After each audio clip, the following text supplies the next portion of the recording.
Good morning students. आज हम BA part first के फर्स्ट पेपर राजनीति विज्ञान के मूल आधार में संविधानवाद के बारे में अध्ययन करेंगे। इससे पहले के व्याख्यान में संविधानवाद क्या है, संविधानवाद की विशेषताओं के बारे में चर्चा की थी।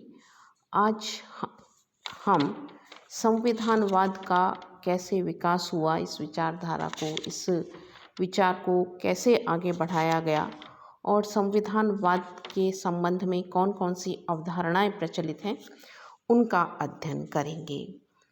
संविधानवाद का विकास। संवैधानिक राज्य की उत्पत्ति एवं विकास एक ऐतिहासिक प्रक्रिया है। संवैधानिक राज्य वह राज्य है जिसमें शासन की शक्तियां शासितों के अधिकारों और दोनों के बीच समावेश किया जाता है। संविधानवाद का प्राचीन रूप यूनानी और रोमन इतिहास में मिलता है। संविधानवाद के विकास के कुछ स्तर इस प्रकार हैं। पहला है यूनानी संविधानवाद। यूनान में अरस्तु ने संविधानवाद को मान्यता दी। संविधानवाद में मूल तत्वों का समावेश किया। प्लेटो ने विधि के शासन को स्वीकार किया।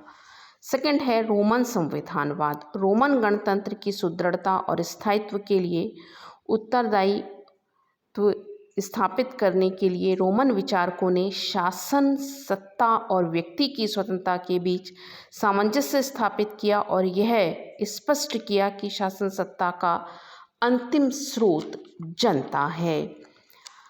मध्यकाल में संविधानवाद। मध्यकाल में प्रतिनिधि शासन के सिद्धांत का प्रतिपादन किया गया तथा मध्यकाल में राजनीतिक शक्ति के अस्तित्व के संबंध में इस बात को स्वीकार किया गया, इस बात को माना गया कि शाश्वत दैवीय प्राकृतिक कानून प्रमुख रूप से स्वीकार किए जाते हैं। नेक्स्ट है पुनर्जागरण काल और संविधानवाद। इस काल में यद्यपि राजतंत्र का ही समर्थन किया गया, लेकिन मैकियावेली जैसे शक्ति समर्थकों ने नैतिकता और राजनीति का पृथक्करण किया। नेक्स्ट है प्रथम महायुद्ध के बाद संविधानवाद। प्रथम महायुद्ध के बाद अधिकांश राज्यों में लोकतंत्रात्मक संविधानों का निर्माण हुआ। शांति संधियों ने कई राज्यों की रचना की और प्रत्येक राज्य ने लोकतंत्रात्मक सिद्धांतों पर आधारित संविधान को मान्यता दी। दूसरे विश्व युद्ध के बाद संविधानवाद।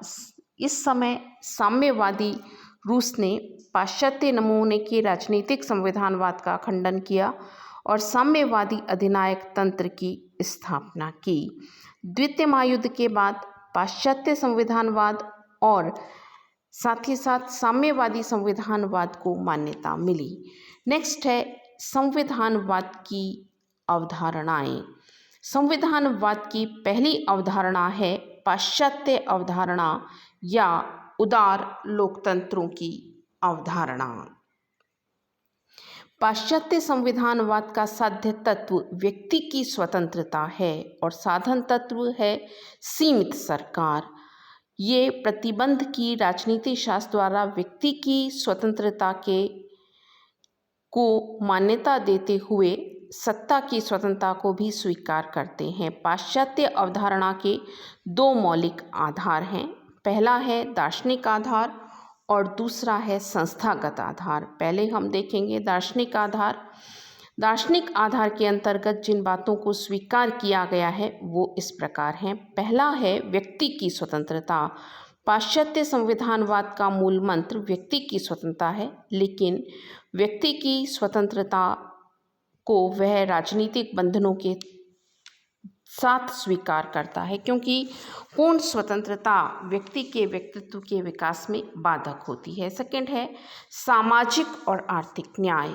कोई भी व्यवस्था इसके अभाव में अधिक समय तक जीवित नहीं रह सकती। इसके अभाव में व्यक्ति की स्वतंत्रता का भी अंत हो जाता है, इसीलिए सामाजिक और आर्थिक न्याय की बात की गई। थर्ड है राजनीतिक समानता। राजनीतिक सहभागिता सब व्यक्तियों को समान रूप से उपलब्ध होना आवश्यक है और इसके अंतर्गत यह माना गया है कि प्रत्येक व्यक्ति को राजनीतिक दृष्टिकोण से समानता प्राप्त होनी चाहिए, यानी वोट देने का अधिकार, चुनाव लड़ने का अधिकार। नेक्स्ट है लोक कल्याण की साधना का उदय। सरकार और शासन का उद्देश्य लोक कल्याण करना है, अतः इस बात को स्वीकार किया गया इस अवधारणा के द्वारा कि राज्य के द्वारा लोक कल्याण की स्थिति को मान्यता दी जाएगी। नेक्स्ट है संस्थागत आधार। संस्थागत आधार के अंतर्गत यह माना गया कि लोकतांत्रिक ढंग से संगठित सरकार हो। इसका अभिप्राय है सरकार का निर्माण जन सहमति और जन समर्थन पर हो, राजनीतिक शक्ति का अंतिम स्रोत जनता हो और शासन जनता के प्रति उत्तरदायी हो, जिसके अंतर्गत दो बातें स्वीकार की गई। एक तो है प्रतिनिधि सरकार और दूसरा है बहुल समाज। यानी जो सरकार है वह जनप्रतिनिधियों से मिलकर बने, जनता के द्वारा अपने प्रतिनिधियों को चुना जाए, और बहुल समाज यानी जन सामान्य का नियंत्रण होने के कारण सरकार जनता के प्रति उत्तरदायी हो। यदि शासन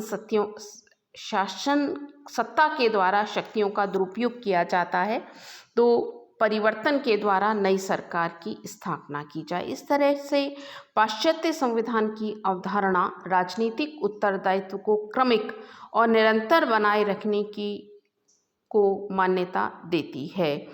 यह संविधानवाद राजनीतिक दलों, प्रेस, समाचार पत्र की स्वतंत्रता, जनमत की प्रभावशीलता को स्वीकार करती है। ब्रिटेन, अमेरिका में इसी संविधानवाद को मान्यता दी गई है। दूसरे संविधानवाद की अवधारणा है साम्यवादी अवधारणा। सरकार और शक्ति के बारे में साम्यवादियों की धारणा पाश्चात्य उदारवादी धारणा से बिल्कुल अलग है। साम्यवादी सरकार को पूंजीवाद के हाथ की कठपुतली मानते हैं और उनका यह मानना है कि राजनीतिक शक्ति का आधार आर्थिक शक्ति है। जिनके हाथ में आर्थिक शक्ति होगी उसी के हाथ में राजनीतिक शक्ति भी होगी।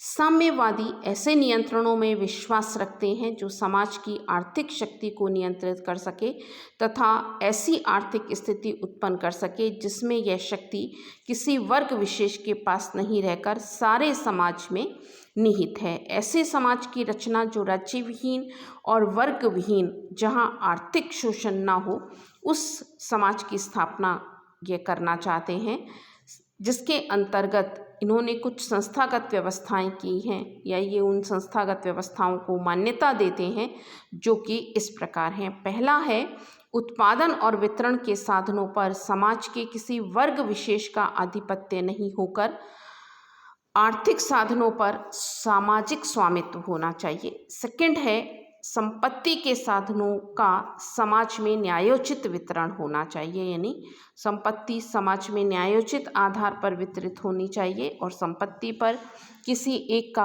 अधिकार, किसी एक वर्ग का अधिकार नहीं होना चाहिए। नेक्स्ट है साम्यवादी दल का एकाधिकार स्थापित किया जाए जिससे आर्थिक और राजनीतिक शक्ति नियंत्रित रह सके। थर्ड है विकासशील लोकतंत्रों में संविधानवाद की अवधारणा। विकासशील लोकतंत्रों में संविधानवाद की अवधारणा अभी निर्धारण के स्तर पर है और इसमें बहुत इन राज्यों में या इस संविधानवाद के सामने बहुत सी समस्याएं हैं, जैसे राजनीतिक स्थायित्व की समस्या है, ये लोग कैसे अपना आर्थिक विकास करें इसकी समस्या है, राजनीतिक सत्ता की वैधता की समस्या है, राजनीतिक संरचना के विकल्पों के चुनाव की समस्या है। यानी यह संविधानवाद अभी निर्माण के दौर में हमें दिखाई देता है, लेकिन फिर भी इस संविधानवाद में भी कुछ लक्षण दिखाई देने लगे हैं जो कि इस प्रकार हैं। पहला है संविधानवाद निर्माण की अवस्था में है। सेकंड है संविधानवाद मिश्रित प्रकृति रखता है, यानी ये पश्चिमी संविधानवाद से भी कहीं प्रेरित हमें दिखाई देता है और कहीं साम्यवाद से। निष्कर्ष रूप से यह स्पष्ट हो जाता है कि संविधानवाद मूल्य व्यवस्था के रूप में हमें दिखाई देता है। नेक्स्ट है संविधानवाद की समस्याएं और निराकरण। द्वितीय महायुद्ध के बाद यह माना जाने लगा था कि संविधानवाद की समस्याएं अब खत्म हो गई हैं, लेकिन व्यवहार में ऐसा नहीं हो पाया है। संविधानवाद के सामने अभी भी कुछ समस्याएं हैं जो कि इस प्रकार हैं। पहला है युद्ध और तनाव का वातावरण। युद्ध और तनाव के वातावरण से या युद्ध के खतरे के कारण संविधानवाद कई बार शिथिल हो जाता है, क्योंकि ऐसी स्थिति में हर शासन तंत्र अपनी शक्ति में अभिवृद्धि करता है और फिर संविधानवाद कमजोर होता है। सेकंड है निरंकुशतावाद। संविधानवादी शासन का भविष्य इस बात पर निर्भर करता है कि विभिन्न रूपों में निरंकुशतावाद ना हो। जैसे जैसे निरंकुशतावाद बढ़ता है वैसे वैसे संविधानवाद कमजोर हो जाता है। नेक्स्ट है लोकतंत्रीय व्यवस्था में केंद्रीय शासन के पास अत्यधिक कार्यभार। केंद्रीय संस्थाएं जब कार्यभार नहीं उठा पाती हैं, उनके पास जब अधिक कार्य हो जाता है और वे निष्क्रिय होने लगती हैं, तो ऐसे समय शासन के प्रति असंतोष व्याप्त हो जाता है। नेक्स्ट है जनता की आर्थिक और सामाजिक असंतुष्टि। संविधानवाद जनता की आर्थिक, सामाजिक और सांस्कृतिक समस्याओं का अपेक्षित गति से समाधान कई बार नहीं कर पाता है। यानी जनता की जो आकांक्षाएं हैं अपनी सत्ता से, जो अपेक्षाएं हैं अपनी सत्ता से, वे पूरी नहीं हो पाती हैं और ऐसे समय में संविधानवाद के सामने समस्या खड़ी हो जाती है। नेक्स्ट है विभिन्न वर्गों द्वारा संविधान स्वतंत्रताओं का दुरुपयोग। संविधान ने नागरिकों को शासन की आलोचना करने, शासन का विरोध करने, जन आंदोलन का अधिकार दिया है, लेकिन जब नागरिक इनका दुरुपयोग करने लगते हैं तो संविधानवाद को खतरा होता है, क्योंकि ऐसे समय जब ये गलत तरीके से विरोध आंदोलन करते हैं तो सत्ता में इतनी सामर्थ्य होनी चाहिए कि वे इन ताकतों को रोक सके। नेक्स्ट है संविधानवाद के अस्थायी स्थगन से उत्पन्न समस्या। अनेक बार जन असंतोष गंभीर आंदोलन को जन्म देता है और इस आधार पर संविधानवाद आंशिक रूप से स्थगित हो जाता है। तो ये कुछ समस्याएं संविधानवाद के सामने हमें दिखाई देती हैं। नेक्स्ट है इन समस्याओं के निराकरण का उपाय। ऐसा नहीं है कि इन समस्याओं का निराकरण नहीं हो सकता, कुछ उपाय हैं जो संविधानवाद की इन समस्याओं का खात्मा कर सकती हैं और ये उपाय इस प्रकार हैं। पहला है सामर्थ्यवान लेकिन मर्यादित शासन। यानी अगर सत्ता सामर्थ्यवान हो, मर्यादित हो, तो फिर संविधानवाद रक्षित रहता है, संविधानवाद बना रह सकता है। ऐसी स्थिति में हम ये देखते हैं कि ऐसी सरकार जो सत्ता को नियंत्रित तरीके से इस्तेमाल करती है तो संविधानवाद के सामने जो चुनौती आती भी हैं तो वो खत्म हो जाती है। नेक्स्ट है शक्तियों का विभाजन तथा नियंत्रण तथा संतुलन। अगर शक्तियों का विभाजन होता है, सत्ता का विकेंद्रीकरण होता है, सरकार के तीनों अंग एक दूसरे से प्रभावित होते हैं, एक दूसरे को नियंत्रित करते हैं, तो भी हम देखते हैं कि व्यवस्था बनी रहती है। नेक्स्ट है स्वतंत्र न्यायालय और न्यायिक पुनरावलोकन। अगर स्वतंत्र न्यायालय हो, न्यायिक पुनरावलोकन की स्थिति है, तो भी संविधानवाद के सामने जो चुनौतियां आती हैं वो चुनौतियां आसानी से खत्म हो जाती हैं। लोक कल्याणकारी राज्य की स्थापना और सामाजिक और आर्थिक न्याय। अगर राज्य लोक कल्याणकारी हो, समाज में सामाजिक और आर्थिक न्याय की स्थापना हो, तो भी संविधानवाद की चुनौतियां कम हो सकती हैं। राजनीतिक व्यवस्था में अपेक्षित सुधार। राजनीतिक व्यवस्था को अगर समय के अनुसार सुधार आ जाए, राजनीतिक व्यवस्था में अगर समय के साथ सुधार लाया जाए, तो भी जो चुनौतियां हैं संविधानवाद के सामने या जो समस्याएं हैं उनका निराकरण किया जा सकता है। धन्यवाद।